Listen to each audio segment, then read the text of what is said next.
Okay. Hey, Bernie Sanders, he just did another CNN town hall. I got all the highlights. You want it? Stay right here on TBTV.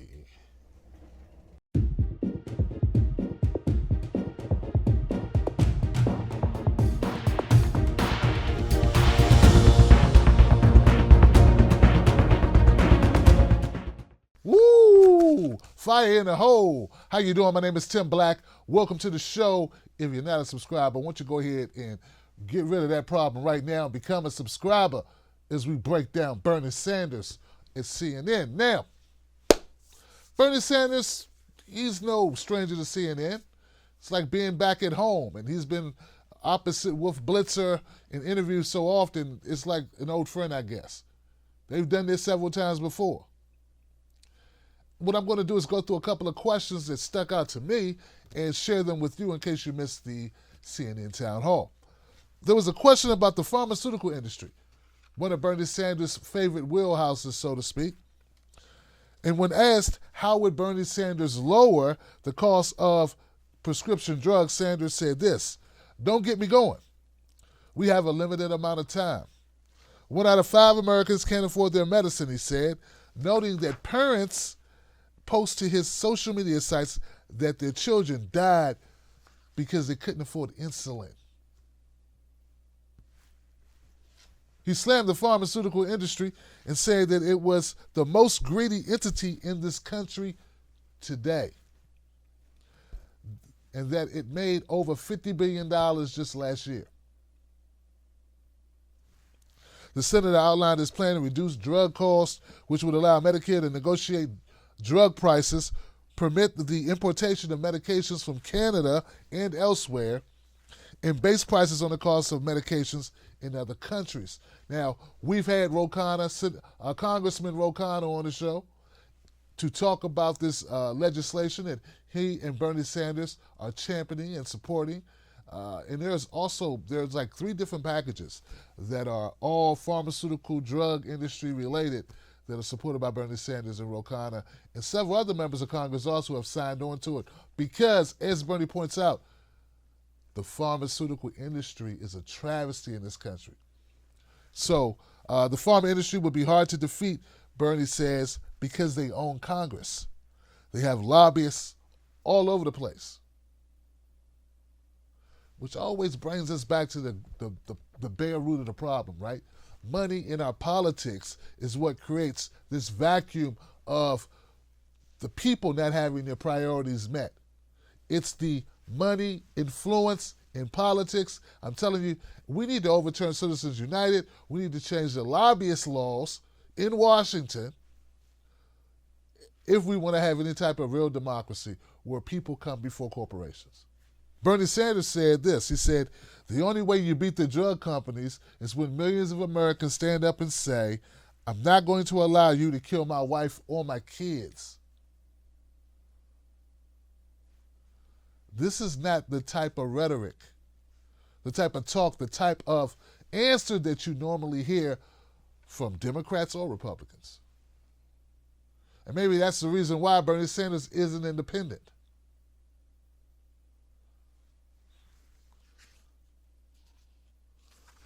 All right.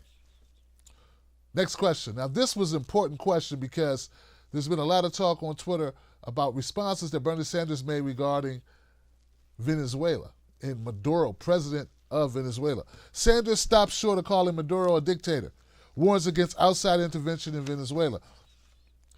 Bernie Sanders did not label Venezuela leader Nicolas Maduro a dictator, despite criticizing his government for failing to hold democratic elections. CNN's Wolf Blitzer asked Sanders, "Why have you stopped short of calling Maduro of Venezuela a dictator?" And Bernie went on to say, it's fair to say, the last election was undemocratic, but there are still democratic operations taking place in that country. What I'm calling for right now is internationally supervised free elections. In a tweet on Saturday, Sanders called for a de-escalation of tensions on the country's border with Colombia. He says that in his tweet, now here goes the tweet, he said, "The people of Venezuela are enduring a serious humanitarian crisis. The Maduro government must put the needs of its people first. allow humanitarian aid into the country, and refrain from violence against protesters.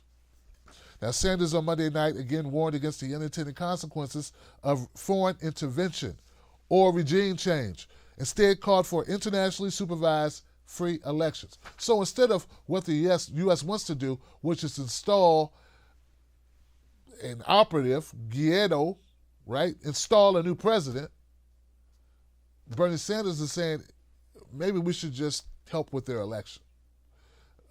International overseeing to make sure the election is fair and square, which I find very, very, very funny, because if an outside entity looked at our elections, they probably found that our elections were not democratic either. Yeah, like if a foreign entity dissected, analyzed, did a discovery process on our 2016 presidential elections, or even our primary elections, Bernie Sanders, would they find that our elections are fair and square? Are they truly democratic elections? I mean, the exit poll data does not match the end result, and by such a large margin that they would throw out our results as well. So America it's like the pot calling the kettle black. We got our own problems. Then Bernie Sanders went on to name a couple of countries where the U.S. had intervened: Chile and Brazil and Guatemala. I was also hoping he would mention Libya. Yeah, we interfered in Libya, and now they have open slave markets where men, women, and children are being sold because we left a vacuum where slave catchers have come in. That's what we did in Libya. And I tweeted about this, and I said I was very glad to hear Bernie Sanders take a strong stance on this, because the time is now. Also, I think that Tulsi Gabbard also being in the race, being very progressive, being anti-intervention, being anti-regime change, I think that bolsters Bernie Sanders and forces Bernie to also be more steadfast. So I like the language out of Bernie. I'm not suggesting that he wouldn't have stood up. I just think that Bernie and Tulsi are on the same wavelength, and I think it's good to have a Tulsi Gabbard in the race. I think it's good to have a person who's committed to this belief system of bringing troops home. And it's not going to give any leeway to candidates who want to play both sides, okay? So I'm not saying Bernie's a bad guy. What I'm saying is I like what I heard tonight. Keep it up, all right? Next. Sanders said Sanders said his would-be cabinet would be diverse to reflect what America is. So, in a question about racism, I think it was, Senator Bernie Sanders spoke about the racial disparities in America and vowed to end all forms of racism in the country.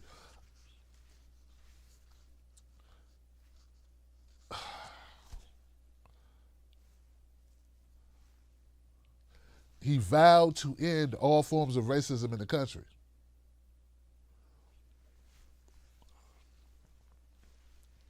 So I'm going to have to call this one, right? Because we got people out there that support Bernie.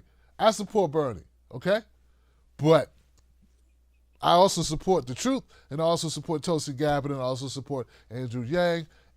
And I got to say this, right? I don't think a president can get rid of racism. It's systemic, right? I don't think one president's going to get rid of racism. I think you can make a dent in it. I think you can turn around the structures that have racist policies embedded in them that have been historically discriminatory against African Americans, for instance. But to say you're going to eradicate racism if you get elected, I don't think that's even possible. And that's why he said this. He said, I will work as hard as I can, number one, to have a cabinet that reflects what America is, adding that his number two promise is to end racism. I want to be clear here that I support the American Descendants of Slave movement. It's a movement in order to demand reparations in the form of land and other forms of assets to the descendants of slaves, the American descendants of slaves. And the reason why I support it is because the disparity between black wealth and white wealth is so vast due to so many things that are beyond slavery that I think the only way that the African American community, the African descendants of slaves, can get even marginally better, can even get remotely in the same lane as white Americans, is for them to have some type of reparative situation. Now, some people call it reparations. And I think that's required if we're going to say, okay, well, we had all these policies, all these government policies in place that said that black people could not own property, that black people were property. And after they were released, they had no jobs, they had no homes. They ended up working back on the same plantations, never earning a dollar. Now, if your family had been in this country for 5 generations, and I am the first African American, the oldest son, the first member of my bloodline in my family to be born in America, because all of us were, to be born with all the rights as a white person. At least on paper. And we've been here 6, 7, 8 generations. And then, so this is a problem. So that's why I support the American descendants of slaves. Why I support reparations. Now, Bernie Sanders was asked this question. Does he support reparations? I want to play a clip of that to get your response, and then I'll respond. Okay. Legislation that I like, introduced by Congressman Jim Clyburn.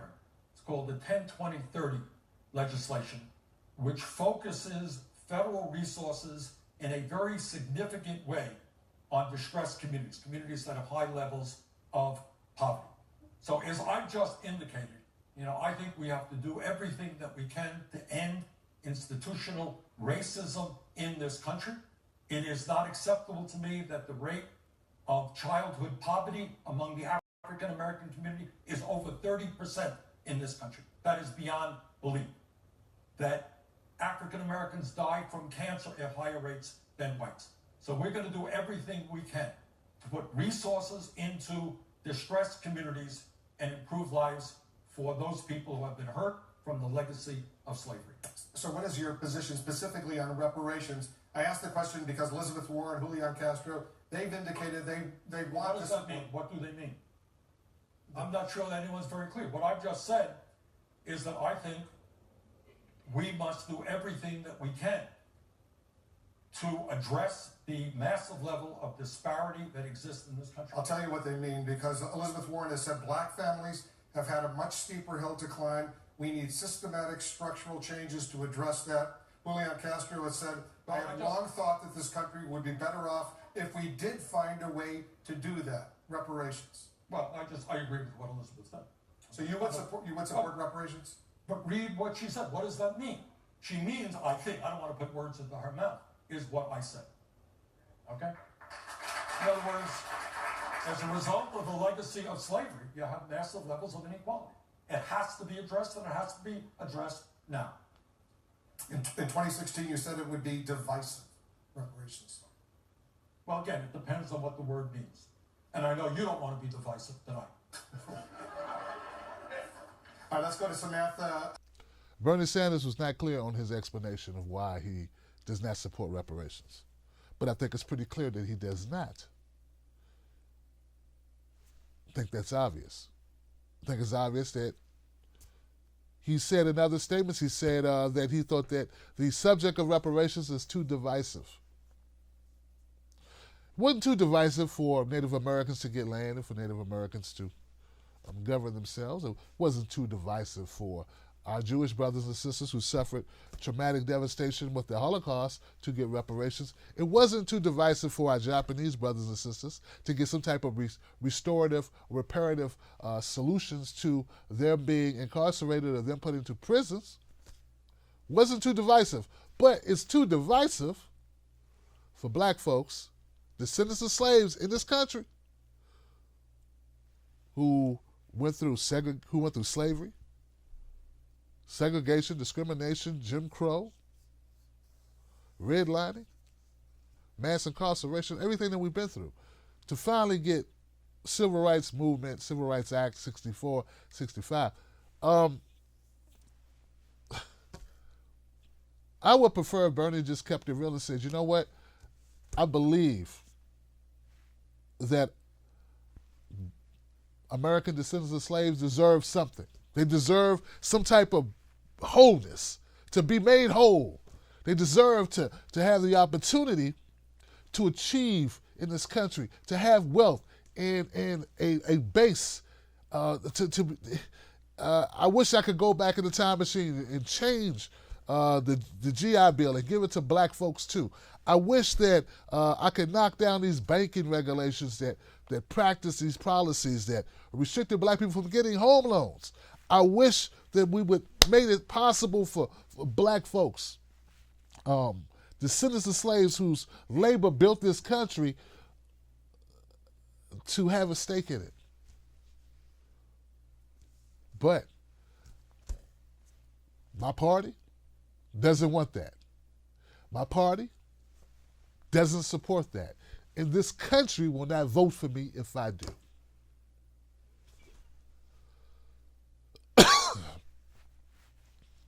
Now, that would be a response that I could respect. I wouldn't like it, but I would respect it. Somebody's got to say it. Now, there are going to be people in my comments section who are going to say something similar.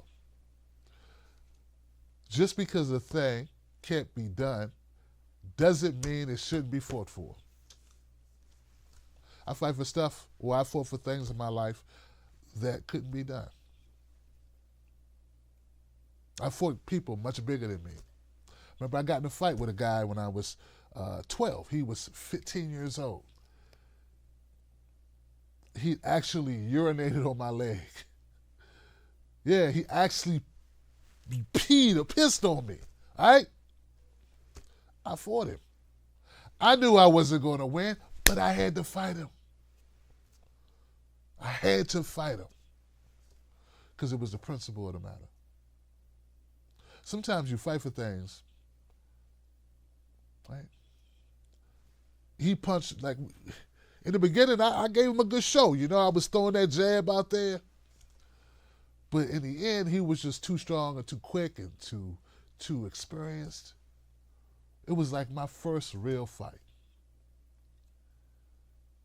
He hit me, a couple times. My eye was swole. But I stood up for myself. I did my best to stand up for myself, and I did. And I earned the respect of him, and I earned the respect of those others. And no one messed with me again after that. And I did not win that fight,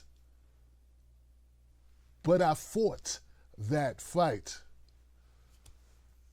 So look, I want to make it clear here. I understand perfectly that Bernie Sanders may never adopt this. Bernie Sanders talks about the 10-20-30 formula by Jim Clyburn and Cory Booker, and I support it. I think it's good legislation. I support the Poor People's Movement led by Reverend Barber and the many great people that are behind that movement. But that poverty issue affects everyone. As it should. Reparations for American descendants of slaves is a very specific goal to remedy and make whole a very specific injury that happened to a very specific group of people who are still suffering that injury. According to some economists, it will take 220 years for black people at this rate to catch up with white people in wealth. And I guess if you're not black, I guess that's not a problem. And just admit that is the case. And we can stop pretending we have equity. All right?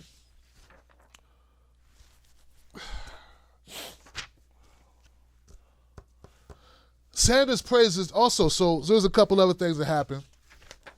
All right. Sanders praises Trump's meeting with North Korea Kim Jong-un. Senator Bernie Sanders, after criticizing President Trump as a pathological liar and describing how he is tearing the nation apart, praised the president, his summits with North Korean leader Kim Jong-un. He said this, he says, I think the nuclear weapons in the hands of a brutal, irresponsible dictator is a bad idea. He said that if Trump's face-to-face meetings result in a denuclearization of North Korea, they are a good idea. Trump is due to meet with Kim this week in Vietnam for their second summit. And look, and I agree. I think that most reasonable people who aren't just so filled with, with just uncontrollable like gag reflex when it comes to anything Donald Trump, would look at North Korea and say, trying to stop him from ending life on Earth would be a good idea. Right? I think that's a good idea. So, unless you got another Earth just laying around that you think we can all inhabit, maybe we should have talks with this guy. That's what should happen. So most reasonable people feel that way, regardless to what party they're in. And I think a lot of Democrats feel that way. They don't want to admit it. I don't know if they can admit it. I mean, wow, to admit Trump's right about anything gets you ostracized. Hell, I had a cousin call me a Bernie bro, a Bernie bot, just for not liking Kamala Harris, even though she locked up more black people than slavery.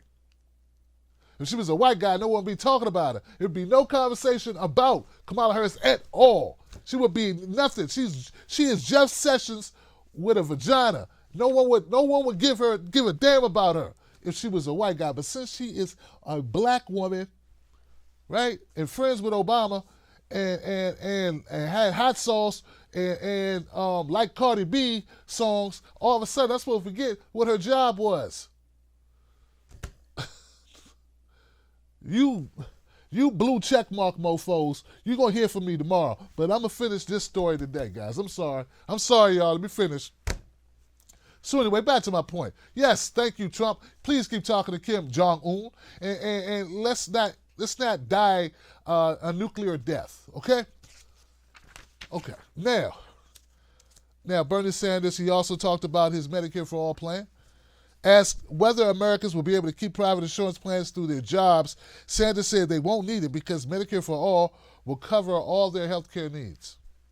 What will change in their plans is the color of their card, said Sanders, adding that the plan, or his plan, will provide comprehensive coverage, including vision, hearing aids, dental care. Also, Americans can go to any doctor, dentist, or hospital that they choose.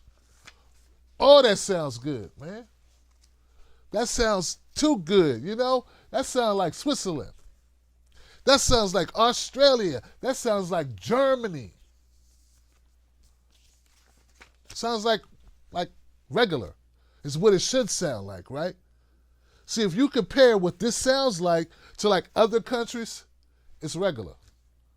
Only sounds crazy and too good to be true when you compare it to our shitty healthcare. That's when it sounds too good to be true. All right? No one goes, oh, it's too good to be true. We spent trillions of dollars on war. No one goes, that's too good to be true because it's not good. But see, that's where the money went. The idea of spending money for health so Americans can't just access, I can access this computer because it's bought and paid for, right? But if you can't afford it, you can't access it. So don't tell me access. Actually give me the thing and let me have it. Don't use buzzwords. I don't want to hear the word access. So anyway, let's stop it, all right?